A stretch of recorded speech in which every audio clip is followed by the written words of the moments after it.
sitting on what feels like the top of the world, with views hundreds of miles in every direction, overlooking mountains, ocean, vistas, and twinkling lights. I'm Sally Forster Jones.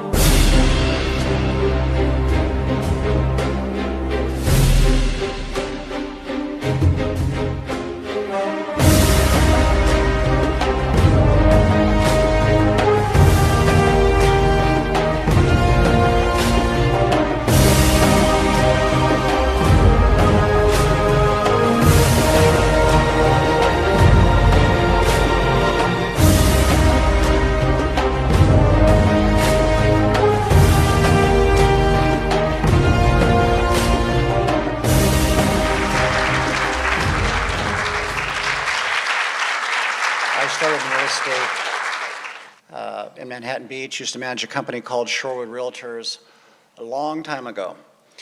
And I started in my teens, obviously. I left Shorewood in the early 80s when interest rates hit 20%, got a broker's license, opened a commercial real estate company, and started dealing in shopping centers. Sally Jones, who I met, Sally Forster Jones, who I met about that time, sold my first shopping center in Simi Valley, and we've been friends and business associates since then. I joined Keller Wiliams about 1 year ago. Sally and I have had a listing on Carbon Beach for $30 million. And at that point in time, Cristian had approached me about, is it possible if I could talk to Sally and have Sally come here and talk to you? And as a result, that's why we're here today. So without further ado, Cristian and Sally.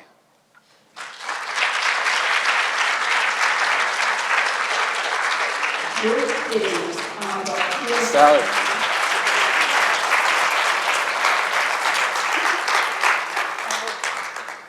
So as we were watching the video, I was actually corrected by Sally, because the number that we had for the production that she closed last year was actually not 200 million, it was 335, you said? 335 million. It's crazy. That was fun.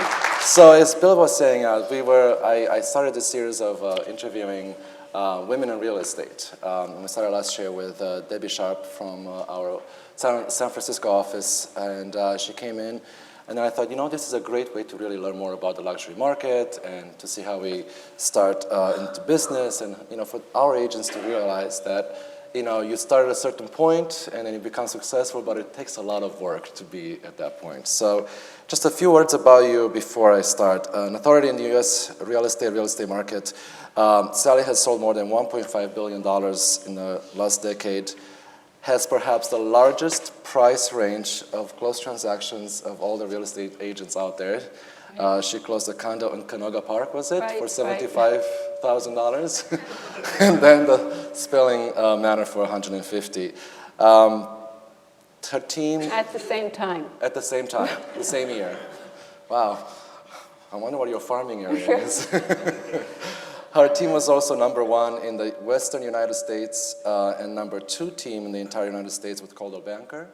And she's currently the president of Aero International Luxury Properties. She's been on the Hollywood Reporter's annual list of top 25 Hollywood agents year after year, correct? Yes. I did my homework. She's a very pretty busy woman. Not only that she's a businesswoman, but she's a mother, a grandmother, a wife, and I'm very grateful that you chose to come here and gave your precious time to sit down with us. So you're originally from New York? Yes. When did you move to California? I moved here right after college. I got married in college and then went on a cross-country trip with my husband, and it was sunny and it looked like a good idea, so went back to New York, got in the car, and drove out. And here I am. And shortly after that, she decided to buy a little house. Yes. How much was the house? The house was $31,250. It was in Palms, and I actually got $10,000. I got a 10% down payment from my parents, which was $3,000. Got the seller to carry back $3,000 and got an 80% loan. Nice. And so this is how you became a real estate junkie? Well, what happened really after that, so I paid $31,250 for the house, which was an enormous, just a lot of money to me at that moment.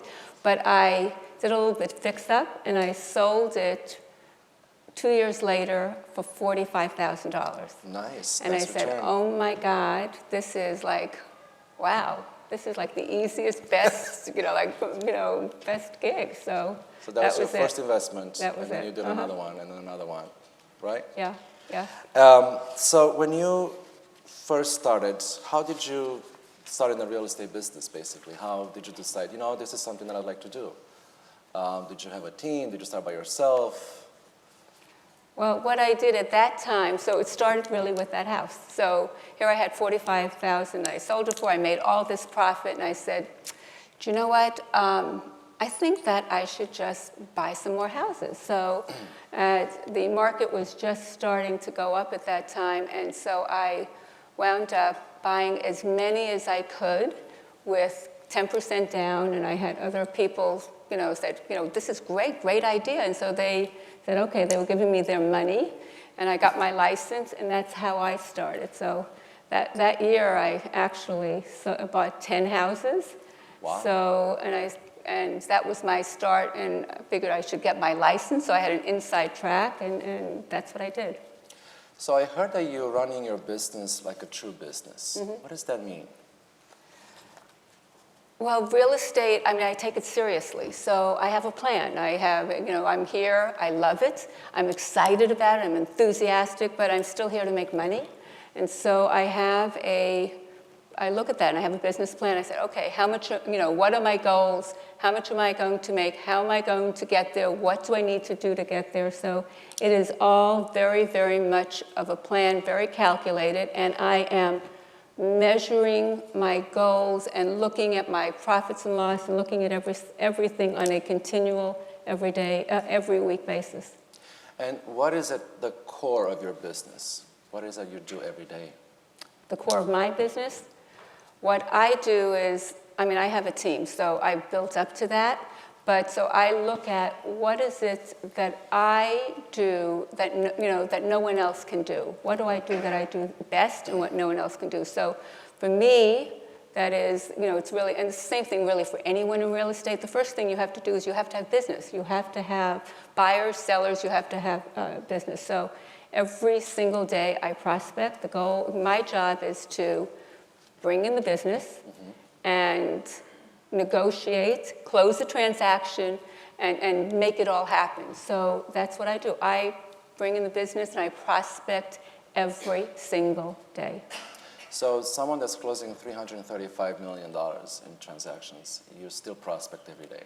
Every single day. When do you have time to prospect? It's my job. It's your job. It's my job. So that's the most important thing that I do. So every single morning, except this morning I was sharing a story, I was at the DMV, but sorry. Yeah, waiting. But every single morning what I do is I take an hour of my time and I do without fail. The day does not go by that I don't prospect. And it's different prospecting for different people. For me, what I do is I call, I get on the telephone and I call. I call business managers, I call leads, I call people that I had gone on listing appointments, I call, just make calls. And so to generate who is going to be my next deal, how am I going to get there, and I make calls every single day. And I measure them, and I write them down. So as part of my business plan, I measure everything. So I write down how many calls I make, and so and who they are. And I have like this little piece of paper. I should have brought it here for you. You start with a blank piece of paper? It's just paper, just a piece of paper. And on it, I have the date, and I have a chart on the other side. And I write down, okay, I made a call to Bill Stimming. No, but whatever. I made a call to Bill Stimming every day, I think. Right.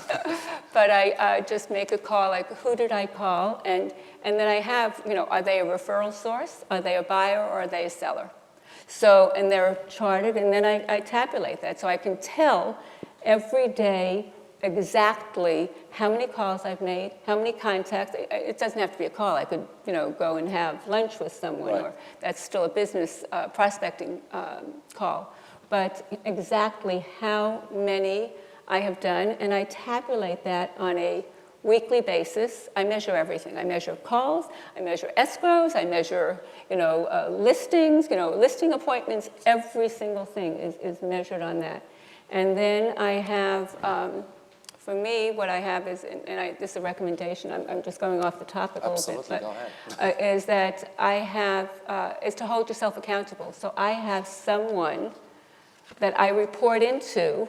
It happens to be sort of my business manager, who happens to be my daughter, who lives in San Francisco, not even local. But every Friday morning at 8:15, I have a call with her where I am reporting in. Okay, this is what I did this week. This is what we're measuring. These are how many calls. These are how many listing appointments. These are how many sales. This is how much money. And so it's all tabulated.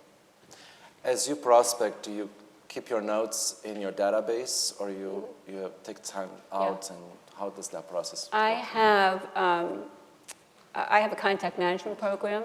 Okay. The one I still use is called Agent Office, which is now archaic. There's no support for it. As long as it works, it's great.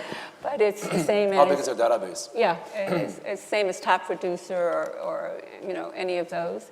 But I have notes, and I put in there, okay, I spoke to this person, this is what I said, this is the conversation, and then when my follow-up is. So it is both a note and a follow-up. So I can look back and say, do you know what, sometimes there'll be a familiar name or familiar property, and I can go and look back, and there it was. I had a conversation with them 10 years ago, and this is what the conversation was all about. So I keep total...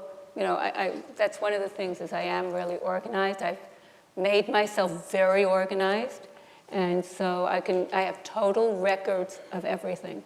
How big is your database? About 12,000. Wow. Yeah. For over the years, it just keep adding names, Yeah. adding names. What percentage of your database comes from referrals? Well, everyone sort of is a referral. Real estate is out there for everyone. Mm-hmm. So where the database are buyers, sellers, referral sources, or something that may at some point be one. So if I'm meeting with someone, they give me a business card, and it's looks like at some point they may be a referral source, or they may be a buyer or seller or something. They go into my database. Right. So having sold an extremely wide range of properties over the years, what still excites you about getting that listing agreement signed? Well, it's for me, I love this. I do this every day I wake up. I never know what my day is going to be. There's, so I love the excitement of real estate. I love making things happen. So with a new listing, it's, first of all, it's the people. A lot of the people that you meet then, become your friends, and I look at them as relationships I have for life. But I get that listing and say, how am I going to make it happen? What am I going to do? Who's the buyer? Who's the, who's our target? How am I going to effectively pull this all together? How am I going to make someone's, get the seller the most money, the least amount of time with the least amount of aggravation, the whole thing? How is this all going to happen? So it's exciting. And then the end result is hopefully success. I mean, I'm always looking to make sure that it's going to be successful both for me and for them. Right. In our sessions at the office, we talk a lot about value and how agents, if they knew what their value would be and they're very certain about it, I think they'll be much more successful. What do you feel your value is as a real estate agent? My value is I really feel and believe that I will absolutely, between myself and my team, that we will absolutely do the best job. That the seller the buyer, the seller will really wind up with the best result. So I truly believe that. That's you have to look at yourself at what your value statement is. I know that my marketing team is the best.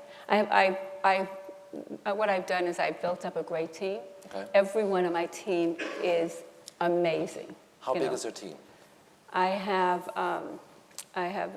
staff. I have I have a project manager, a marketing director, and transaction coordinator, and someone. So I have staff of about 6, and then I have agents, like 8 or 9.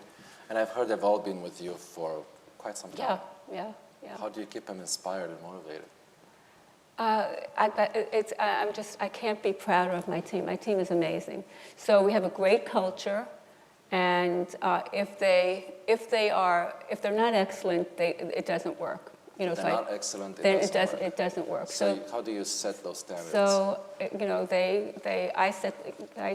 train them. I set the standards, and then if they're excellent, they get paid more than anyone else out there, so they will never leave. So we have a great culture. It's a really good team. Everything within the team is shared. People feel totally comfortable. They can rely on each other. My door is I'm always interacting, and I work really hard, and so that rubs off. So my expectations rub off on everybody else. So how do you prepare for a listing presentation? What does your mindset look like before you walk into an appointment of any price range? Okay, well, first thing is I go into a listing appointment with the absolute intention and belief that I will walk out with a signed listing. So that's the first thing. I'm not going to interview. I'm not going to, I'm going there to get a listing. Right. So that's the absolute first thing. My mindset is I'm going to get a listing. So, and the first thing I really do is I am prepared to, I know as much as you know from just, public records or looking up history and whatever other conversation I would have had with someone on the phone or however else we interacted ahead of time.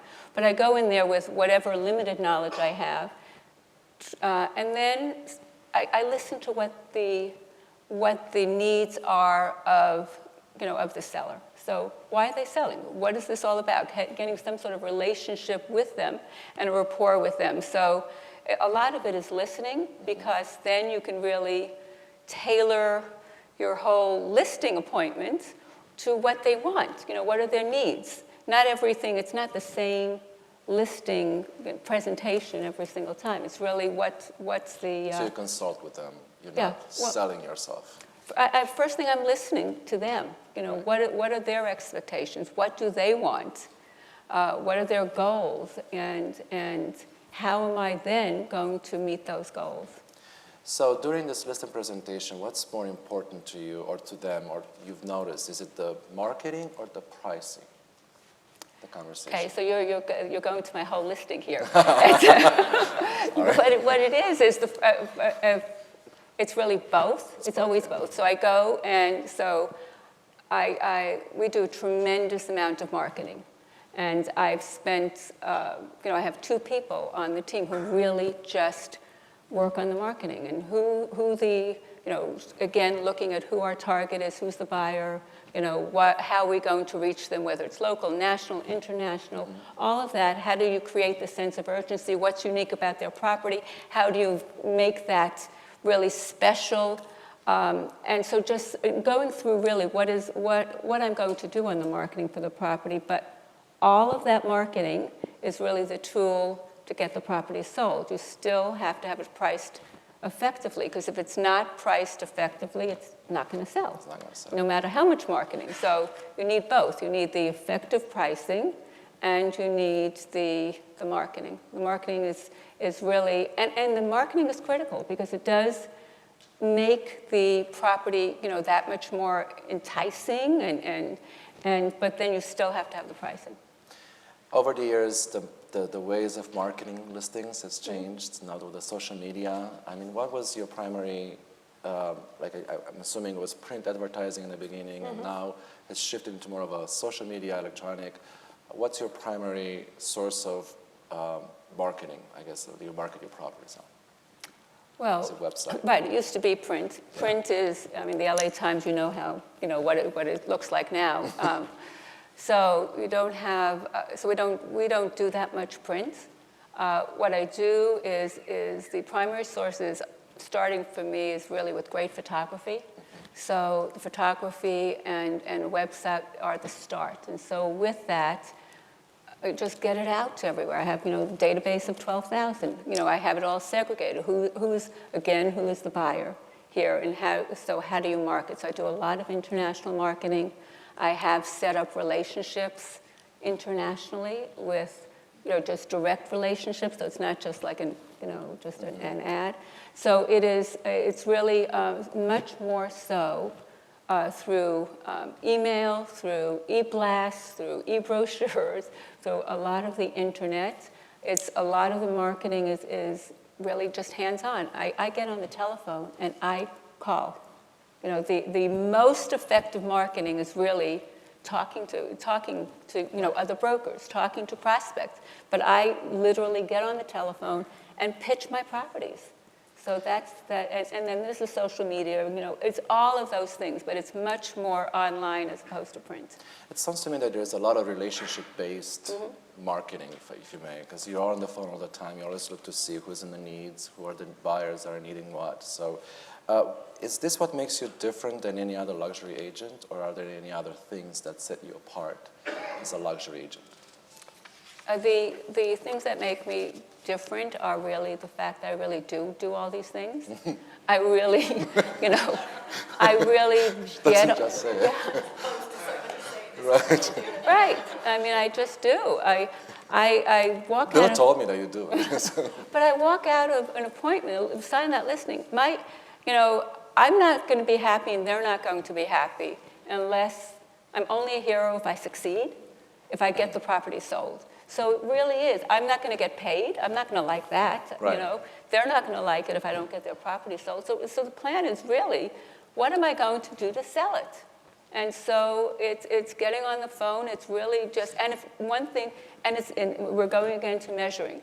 I have a staff meeting every Monday morning where we go over every single one, the listing, sales, everything. And I look at, all the hits on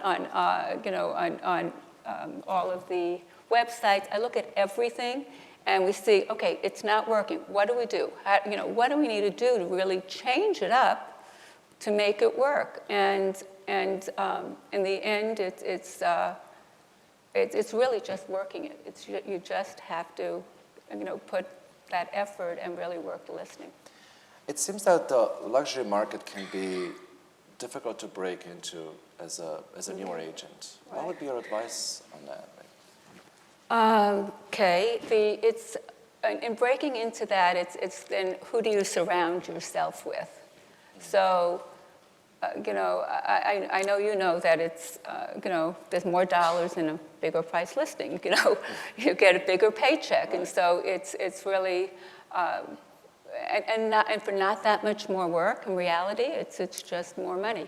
So it's really surrounding yourself. It starts with your business plan. Goal is I want to break. I want to do luxury listings. I want to do luxury sales, and surrounding yourself. So I make it a point to actually go and seek out all the business managers, which are really good referral sources, or anyone else who is going to be in that upper end. So, and then once you start, one thing leads to another. You do a good job, and then you get referred. But it's the initial breaking into it. And so it's really, who do you surround yourself? Where can you go on a networking basis? Can you, is there, what your interest is? Is it through your through your church, through your other resources? Where is it that you have any kind of interest that you can meet people, that you can network with, and that will be on that kind of a level? There are a lot of very successful women in real estate, and you are at the top, very top of that list. What defines your success? What drives your business? The fact that I love it, you know, every day is exciting, and I do this because I really, really want to. So I want to be better. I want to, every day is different, so it's exciting for me. So my success is you know, really, the whole thing is because I really, truly love it and want to do it. Okay. I was going to just go back to one other thing, you know, on the question you had, just on the luxury. I have one of the agents on my team who is a door knocker. I mean, she absolutely, faithfully door knocks every day. And she's made it a point to only door knock on expensive properties. So she has made friends with every housekeeper, you know, everyone, you know, and has gotten the leads and has gotten listings from that and gets into properties where no one else can because, you know, and that's starting from nothing. Right. That is not networking. That is, you know, but she does that. We just got a listing now on a door that she knocked, you know, on an expensive property that she knocked on 8 years ago and kept on going back every now and then. And then the seller decided that they wanted to sell, couldn't remember her name, you know, after all this, and woke up, I mean, it kept on bothering him, woke up in the middle of the night with her name, called her the next morning and you know, signed the listing. So it really is, it starts again from what your goal is. If that's what you really want to do, then you have to just go and do it and figure out what is the most comfortable way for you. I'm sorry. No, don't be sorry. Yeah. It sounds to me like the consistency pays off. Yeah. And persistency Yeah. as well. Yeah. And how you're actually working your database as well, because you mentioned earlier, or one of the interviews I've watched about you, and you had mentioned that, you know, sometimes you make notes in your database, and then 6 years later you found, oh, I spoke with this guy. And Totally. it's just, no matter what you're doing today, it's going to affect you know, some transaction maybe 3 years from now, 6 years from now. What have been your 3 high points in your career and your low points in your career? Okay, high points. I mean, selling the Spelling Manor was definitely a high point. That was 2 more then. yeah, that was you know, that was really great. And that, you know, just even trying to get to that level, that was, you know, I had met actually Candy Spelling through her attorney. So you know, her attorney, someone referred, you know, to me, and then I had done several transactions with her before, but that was the high point. That was the most expensive sale in Holmby Hills in LA in 2011 up until that point. And then another one was the one that I just sold property in December, which was the most expensive sale ever in Beverly Hills, and that was actually really, really fun. That was on 1181 Hillcrest, and they were asking $85 million for that, and I had 4 buyers for it. 4 international buyers, each from a different, you know, different country. One was, you know, from Sweden, China, Middle East, and the UK. And so I had four buyers there, and it was very high publicity. There was a lot of publicity because Beyonce and Jay-Z were bidding on that as well. So I wound up selling that to a guy who invented the game Minecraft, if you know the computer game, and he's 35 years old and sold his company to Microsoft for $2.5 billion, and then needed a $70 million bachelor pad. So It's worth it. but that was great. But it was not so much fun calling my other clients who were interested in the property and saying, sorry, I can't have it anymore. So that I'd be was... curious to hear your needs analysis on those appointments. What? For those listings, the needs analysis. Yeah, for that. yeah. Hey, No. Candy, what's your needs analysis? Yeah. But those were, I've had some other, things that were actually really fun too. Some of them can't share because there's confidentialities, Right. and so I can, people hear about things all the time, but I can't talk about them. Low point was when I've been through some of the cycles, and so 2008, 2009, all of a sudden, everything changed in about 5 seconds, and you couldn't get anyone to talk to you. I mean, escrows canceled. Everything just turned off, and couldn't get anyone who really wanted to talk to you about real estate anymore. It was like, nobody wanted to buy, and it's like, okay, am I ever going to be able to sell anything again? But, you just keep moving forward. So you told me that your daughter is holding you accountable to your Yeah. goals. Are you in coaching as well? Yes, I am in coaching. I have, I have a coach. Do you want to know who my coach? No, go ahead. Doesn't matter. I mean, I have Steve Schull. Right. I've been coaching with him for years, and what I have is he also coaches the people on my team. So that's helpful. But coaching is really, I think, is really important. There's always, it's a sounding board, even though, Right. and accountability. It's both of those things. So, and there's always room to learn and to hear new things and grow, and that's one of the things also that keeps me moving forward, is I'm always looking to do something new and different, and what's out there that I haven't done, and how could I be better? Do you ever feel like you're taking on too much? All the time. All the time. I get about 1,000 emails a day, and that makes me crazy. I do, and that's why I have a team. Right. And so it goes back to, then I do the things that, what are the things that I can do that no one else can do? And what are the most important things? Some things are going to fall by the wayside that you can't get to. And so I kind of always look at following the dollar sign. It's like, okay, is this going to, on a business point of view, is this going to make money?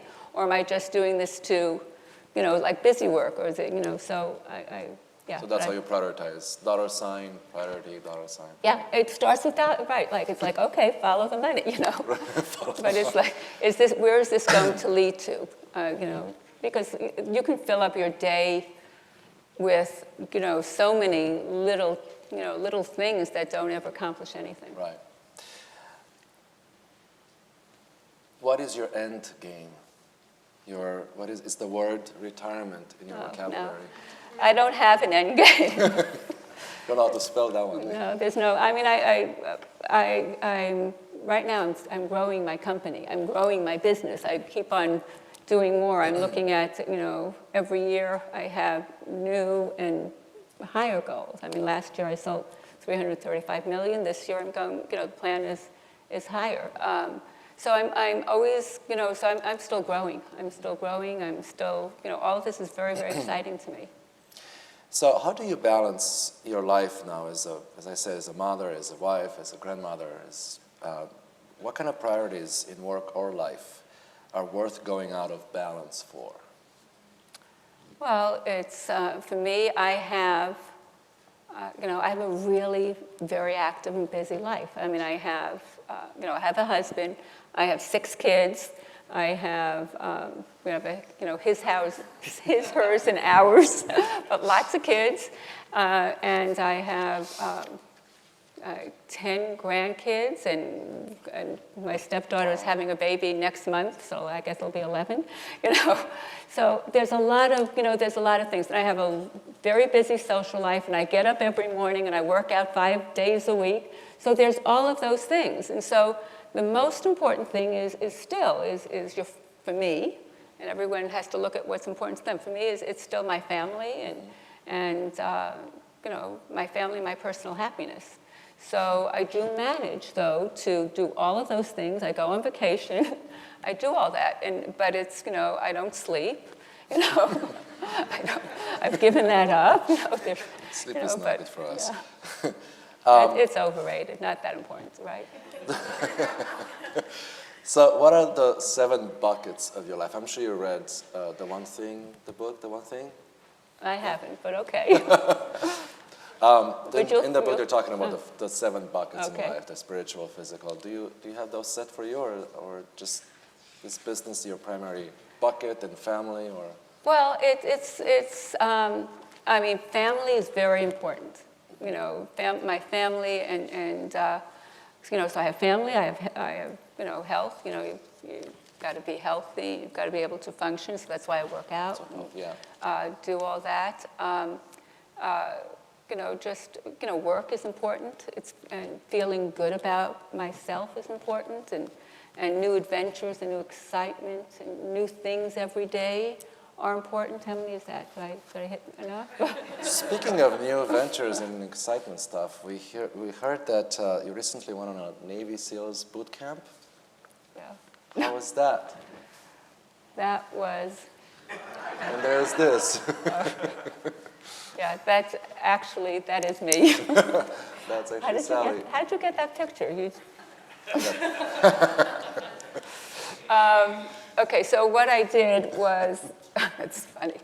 I went to a special ops training camp, which is in Moyock, North Carolina, which is nowhere. I mean, it's you know, it's sort of near Norfolk, Virginia, but it's this 7,000 acres of where they train Navy SEALs and all the SWAT teams and you know, international people as well. So, and it's training in shooting guns.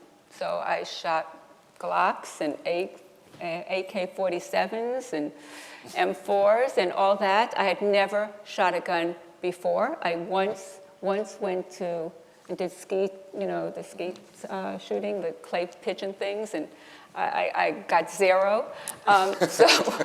So this was, I had never shot a gun before. So I did that. It was crazy. But I did sniper rifles where I was hitting targets that were 400 yards away and getting them. So yeah, it was really a mind-boggling experience, and learned evasive driving, where you're driving, you know, through obstacles. And I learned something which I'm sure, I don't even know if you know what it is. It's called a J-turn. I don't know if anyone knows what a J-turn is. Okay, so if you need to get away really fast, okay, people are following you, okay, you're going in this direction. All this, you know, then you decide they're, you know, back up and reverse, flip the car around, and then go in the opposite direction. I can do that. That's awesome. No. So I did something where they blindfold you, and then you had someone sitting next to you, like, you know, an instructor, and take off the blindfolds, and there's obstacles all in front. In a fraction of a second, you have to evade, you know, people and things. It was just an incredible experience. I guess you weren't afraid of it at all, were you? Well, it was. I was, you know, before I went there, I was excited. Mm-hmm. I was apprehensive. These were things I mean, if you ever drove with me, I mean, people would laugh because I'm really not a great driver. I get super distracted. I'm on the phone, I'm chewing gum, I'm doing all those things. So I'm just not, I was doing all these things.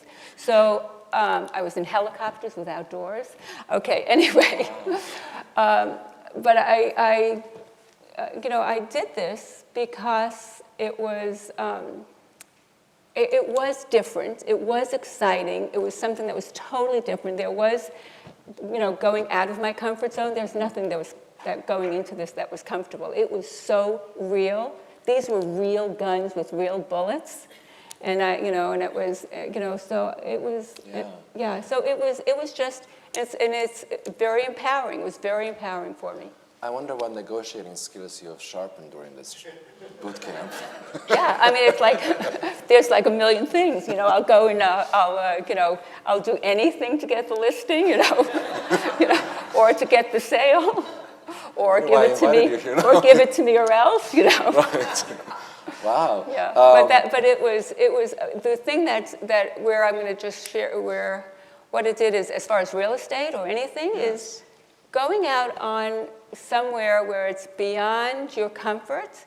You know, lots of times I'll walk into and do, you know, for a listing presentation, and there's like a board of umpteen people who are going to interview me for a real high-powered listing, and I don't know these people, and I'm making a presentation. You go in there, and even though I've gone on listing appointments before, you're feeling uncomfortable.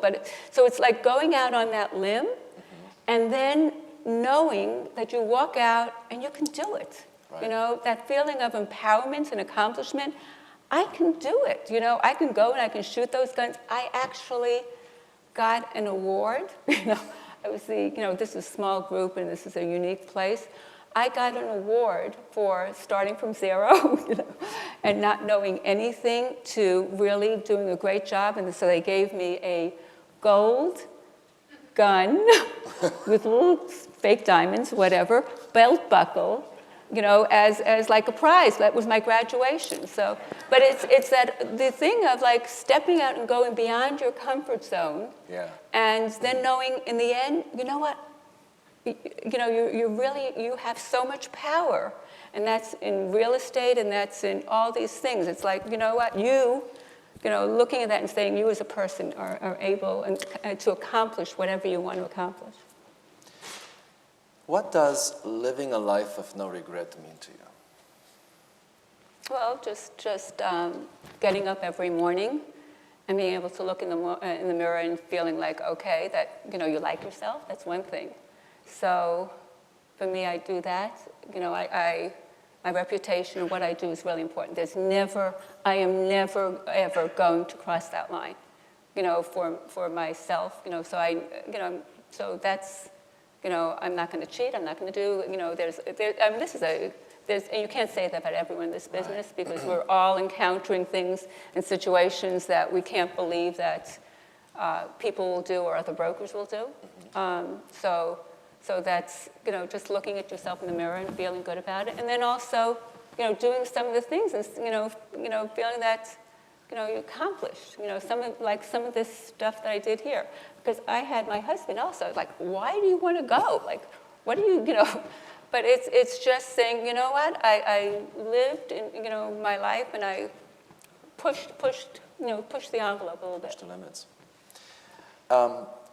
Having been in this business for a certain amount of time, which we're not going to discuss, was there ever a moment that when you felt that something drastic has changed fundamentally in this business? Well, things have changed. I mean, I started in real estate, everything was in paper.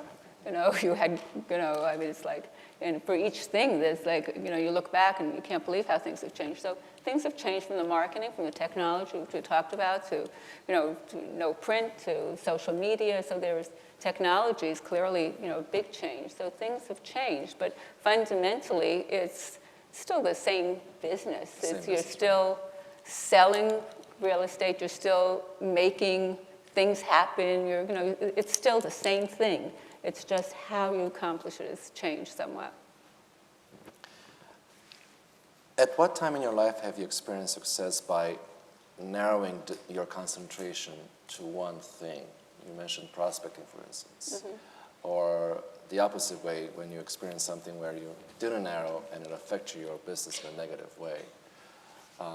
How did you feel that, like, if you didn't prospect all these years and so consistently, do you think you would have been in the same place today? No. I mean, that's the critical things for me are really the treating my business as a business, mm-hmm. That, and the prospecting. Those are the most important. If I didn't prospect, there would be no business. And then just really putting together the team was really helpful for me, and the ability to train people and let go. So, it's empowering for me also. Again, as long as I have people that I trust, I empower them. They own their job. They own what they're going to do. So I can let go and feel good that, it's all covered. So, so that's... So you leverage people and you also empower them. I leverage them and empower them, yeah. And they own it, and they're accountable, and so everyone does their best. we're here because I'm doing the master series, and most assume that mastery is a way of thinking, a way of acting, and a journey you experience. What does this mean to you? Do you believe that you have accomplished everything you've done? Are there any things that you still want to accomplish? Well, I want to, I'm growing every single day. I'm still learning things every day. I think I've accomplished along the way, but I can't say that I've mastered. I'm keeping on mastering. So every day I'm learning. I'm open to new things. That's why I do coaching. That's why, all these things. There's lots of people who have, have great ideas. And that was another thing in this whole, special ops that was really interesting, because these were all people who were there, who were our instructors. These were all Navy SEALs or Green, Delta or were in Afghanistan. Right. They were all really, really living all this and in military types of environments. And one of the things just on team building, there was team building. How do you work together? What do you do? And just taking from that is also everyone has great ideas. And so sitting down and listening to what everyone's idea is. I mean, nobody has ownership of like mastery. Right. There's always more. There's always a better way. There's always something that you can learn. So Do you feel like you followed a model, or did you create your own model? Me? Yes.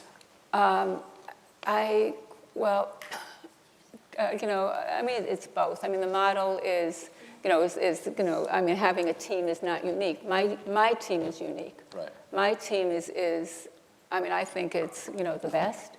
But I keep on looking on how to make it better. There's,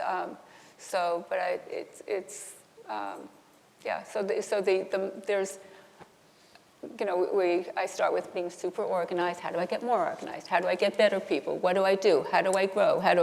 These are my goals. How do I get there? So it's always still moving forward. But you didn't start with a team. You started by yourself, right? Started by myself. So what was your first hire? What? Which one was your first hire? The assistant or? Yeah, so the first thing was I started with myself, and I said, okay, I need help. I was too much, and there's certain things that you're not as, I know how to do everything. I'm not as good at creating marketing materials Right. as someone who's really expert. And so started with an assistant who did a little bit of everything, and assisted with everything. And then it went to, someone who is really great at marketing. So my marketing materials are really great. Then I have transaction coordinator who does escrows, because I can do an escrow, but that's not the highest and best use of my time, so it evolves. And so, but it started really with one, just needing the help and having an assistant. So I just want to, not summarize, but just conclude this interview with a question that is why I'm focusing on women in real estate, because I feel like, I think there's a difference sometimes between women and men in real estate, and it comes down to what really, as your approach to business and how you negotiate versus men. Is there a difference that you've noticed, or is there anything that you can share with us? Well, from a business, I don't know that I approach it any differently than a man would. I mean, it is really, I'm very business oriented. Mm-hmm. So I really look at business and look at, bottom lines and all that. I think women maybe, are just the, approaching it, and this is not to, That's okay. Yeah, no, I mean, I want to be politically correct, but are just a little bit more intuitive. So maybe listening and paying more attention and just hearing, and building that in. So when I was saying with my listing presentation, first thing I want to do is really zoom in on the clients and who they are, what they are, and pay attention to that. So the listening aspect, so I think that's maybe, a man typically, doesn't, that's not, Right. It's more nurturing from a woman's perspective. Well, thank you once again. Thank you so much for